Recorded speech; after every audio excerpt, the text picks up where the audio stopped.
Hello, my friends, and welcome back. I'm Chisco Gaming, and in today's video, sponsored by the makers of Civilization, Eras, and Allies, I want to talk about how seasons work in this game. What happens toward the end of a season, what rewards you'll get into the new season, and what things are reset so that you get the experience of progressing through the eras all over again. And if you haven't already downloaded Civilization, Eras, and Allies, you can use my link down below in the description to support my channel. And in case you're wondering, why should I trust your advice on this, Chisco, and you're new to my channel, I'm currently rank 6 in my season for production. So, like, we're kind of cooking right now, not gonna lie. And that's in large part because the group I'm with here is just really outstanding. So this is not me. This is the KSR team, absolutely crushing it. We're in server 2, going great. So, what happens at the end of the season? At this point, we're pretty far progressed. We've captured huge amounts of territory. We own Babylon. All this stuff in red belongs to my alliance, KSR. We've had a really outstanding season so far. And, well, now what? Now what? So the way this game is played is in seasons. And my understanding is that seasons will last about a month. 28 days is probably more accurate for the typical length, although, you know, who knows what future seasons ultimately will be. And players engage in sort of the territorial battles that we've talked about in my other videos leading up to the end of the season. But once you get to the end of the season, there are a bunch of victory conditions that come into play, and ultimately that will determine your personal and your alliance ranking. So your alliance will get a rating that will apply to all members, and you also get a personal rating based on your own progression. The best rewards for a season are going to hinge on capturing Babylon and the Fertile Crescent over here, at least in season 1 of the game. And that is the center objective, the main city-state you want to hold. So like, how do I know this? Where do we see this? Okay, so if we zoom back in here and we get a look, and we go to the rankings, we can look at the alliance-based rankings, and this is where you can see how each alliance is doing and their current level. We're at the deity rank, but what does that mean? So if you hit the season button in the upper left, this is where you can see your end of season rewards. It also will explain how seasons end works. So let's start by talking about some of these rewards and the different tiers. There are, 6 different tiers of rewards, ranging from deity all the way down to the settler tier. And the rewards that you get span across a couple things that you see all the way on the left for the reward column. And on the right is the requirements that need to be fulfilled in order to get those rewards. So we're all the way up at the deity tier, which requires your alliance to hold Babylon and to own 4 great wonders. We have 6, so we exceed those requirements, as it turns out. Now, the rewards on the left, let me briefly explain them, at least as I understand them. And I may mess up a little bit. I'll update the pinned comment if that's the case, okay? But the first thing that's on there is a special season recruit.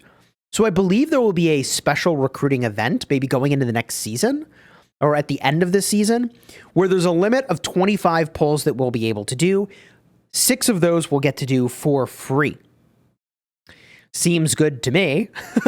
I don't know what the pool of, I think, commanders are going to be that's in there. But when that happens, I can put that into a video and talk about it, or maybe a YouTube short. So consider subscribing if you haven't already. This is my dedicated Civilization, Eras, and Allies channel, okay? But there's more. And by the way, in case you're wondering, well, how much does that tier up? You can see that at the Immortal tier, I mean, you still get 5 free pulls with a limit of 25. You can see the limit and number of free pulls now decreases as we go down in tiers. I guess the limit doesn't decrease too much. It's just going down from Immortal down to Emperor. Now, in addition, I believe that we also get, I think, our choice. Maybe it's a pull from this selection of heroes. That's that little book icon that I tapped into, okay? Then there is the greatness currency, which you can use to exchange for heroes. Then there is era tokens. This is an event currency that you can spend. I can show you where that is. If I make my way over here, the path of progress, You can use those era coins, as we were talking about, to progress through the path of progress. You also can top up diamonds to progress through the path of progress. So several ways to go about doing that. All right. And there's more. We zip on back over to the rankings here, back to the Alliance rankings. You also get your individual triumph, okay? So this is an individualized reward. No matter what tier I go to, you can see that that reward is not changing. And there's a special triumph shop, which is opened at the beginning of the next season, I believe, to go and claim my rewards. So the triumph shop is currently locked. But you see here, Triumph Shop opens next season for exchange of corresponding players based on their current ranking. And you see the goodies that are in here. The First Emperor. Man. We got the Peerless commanders in here. Woo! Okay. The Guardian of Orleans. Joan of Arc. So yeah, the good stuff is in the Immortal Shop, all right? And it looks like there were several, actually, tiers of this shop. Perhaps this is the king tier of the shop and the settler tier of the shop. Interesting. Okay, so finally, last reward of note here is gold. Gold, obviously, extremely valuable. If you've been playing this game, you know, lots of things you can use your gold to exchange for. So those are the rewards at the end of the season, all right? But this brings us to kind of an interesting question of like, well, what's a reset? And I am just looking through my notes as I record this video. I think it is worth talking a little bit more about these season recruits because I made a note that, as I mentioned, 6 of these recruits are free, but there's 19 recruits that will be left here, and it's 200 gold per draw. So it's 200 gold per draw for these special end of season recruits. At least in my notes, that's what I've got here. I kind of forgot about that. So 3.8k gold in total if I wanted to do the max number of pulls, 1,000 of which I'm getting at the end of the season here. And I think it's actually, I might be getting 1,600 because it's wonders times 100 and I have 6. So I'm getting, hey, yo, you get some gold out of this. Holy. Now, obviously the different tiers, some of those rewards bump down, but yeah, pretty good to be on top at the end of a season. Now, let's talk about resetting. So we talked about rewards, but how does the reset situation go? The official rules are in here, but I'm going to put on screen a pretty cool visual representation of this that was posted to social media. Some content is saved and some content is reset.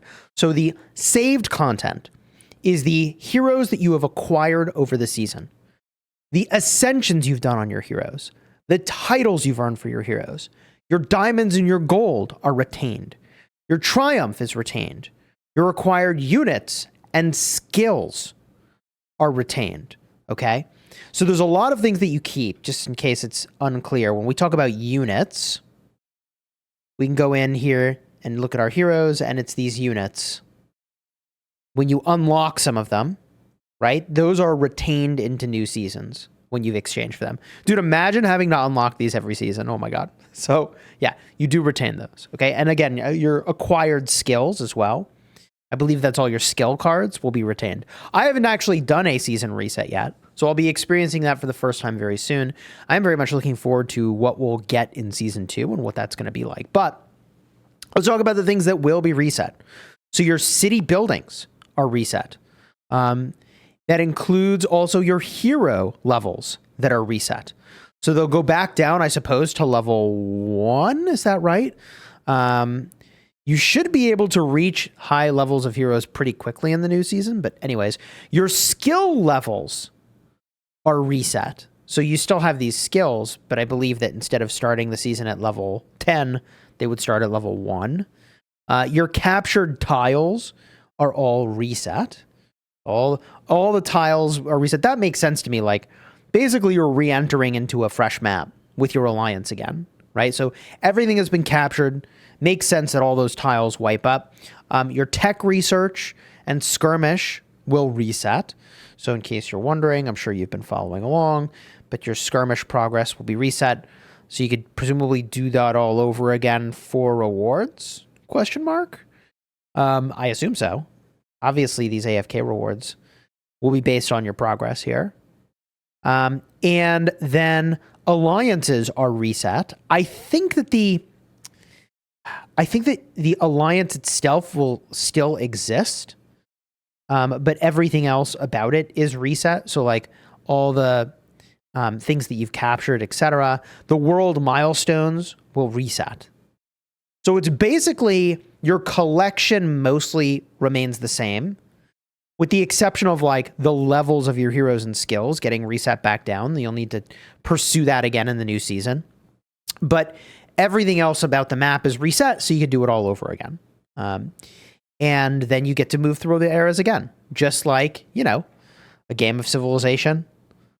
I wanted to say like back in the day, because I played the original Civ on DOS, but I realized that I may be one of the few who've actually had that experience. Anyways, let me give you a few pro tips for your next season. All right. Because obviously if your heroes are getting reset, is there anything you can do to like prep for your next season? And the answer is yes. So you still retain all your heroes, remember.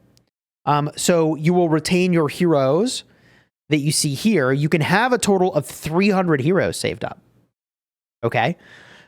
I have 220 out of 300 now, but you can use these heroes as fodder for XP. Yeah, I mean, as you can see, I'm scrolling through all this now. I have accumulated a lot of these heroes at 3 red stars where I can, ascending them, okay, to save space in my collection. And the reason you want to do this is that if you tap the little plus button by your skill points in the upper right, in the new season, you can basically shred them for skill points. So you're going to save up all these heroes that basically become food for your other heroes later on and their skills. So as an example here, you can see a 3 red star, okay, is going to give me 80 currency of the skill currency, okay? Whereas just a base is going to be plus 20. So the more copies of it you have and you red star up those heroes, the less inventory space you use for the most accrued amount of saved up hero skills. Oh my gosh. So anyways, that's one of the big things you do to save into the next season. Okay. 300 of these heroes saved up. Ideally, you know, a bunch of them are red star. You get rid of them, convert them into the currency that you need to skill up, and you can start the next season with higher skill levels. All right. So anyways, the decisions you make in your current season are going to greatly impact the outcome of your next season, in my opinion. Okay. You get an advantage going into it. And, you know, look, just because you win or lose one season does not mean you will win or lose in the next one. So the alliance you join and what you're able to ultimately get done will depend a lot on who you're playing with and finding a really great group. Now, it's my understanding also that things are going to change about the nature of the seasons. So I don't think you're just like running it back over and over and over. I think you get new heroes, new map updates, civilization updates. In fact, I'm quite confident that in this next season, the civilizations are going to do a whole bunch of different stuff, which is going to be really interesting. I've heard there might be naval battles, modern era in the future. Stay tuned for when those drop and consider subscribing. Big thank you again to Civilization, Eras, and Allies for sponsoring this video. Again, if you want to support my channel, you can throw a like on the vid, subscribe to the channel, tell a friend, or if you haven't downloaded the game yet, using my link down below in the description supports me tremendously. And you can share that with a friend if you want them to go check out the game, all right? Again, you enjoyed this one, throw a like on here, subscribe, and check the cards in the end screen for other Civilization, Eras, and Allies vids that I think you'll enjoy.